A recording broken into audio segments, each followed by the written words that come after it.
Sir এই যে নিন আমার বায়োডাটা। কি হয়েছিল তোমার, অ্যাক্সিডেন্ট নাকি? স্যার ওই বাইরে যে বড় কদম গাছটা দেখতে পাচ্ছেন স্যার, আমি একেবারে তার টিকিতে উঠে লাফ দিয়েছিলাম স্যার।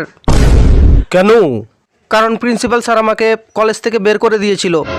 স্যার আমি মদ খেয়ে প্রিন্সিপালের বাড়ির দেওয়ালে হিসু করেছিলাম।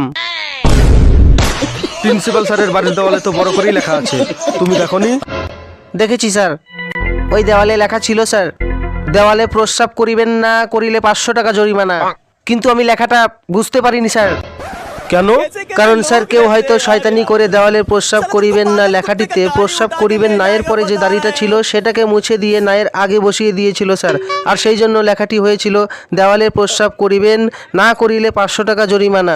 আর এটা দেখার পরে আমি দেওয়ালে মুতে দিয়েছিলাম স্যার। আর তারপরে প্রিন্সিপাল স্যার আমাকে দেখে ফেলে আর আমার কাছে 500 টাকা জরিমানা চায়, কিন্তু আমার কাছে টাকা ছিল না বলে আমি দিতে পারিনি স্যার। আর সেই জন্য প্রিন্সিপাল স্যার আমাকে পেশাবের মধ্যে আমার মুখ ঘষে ধরেছিল।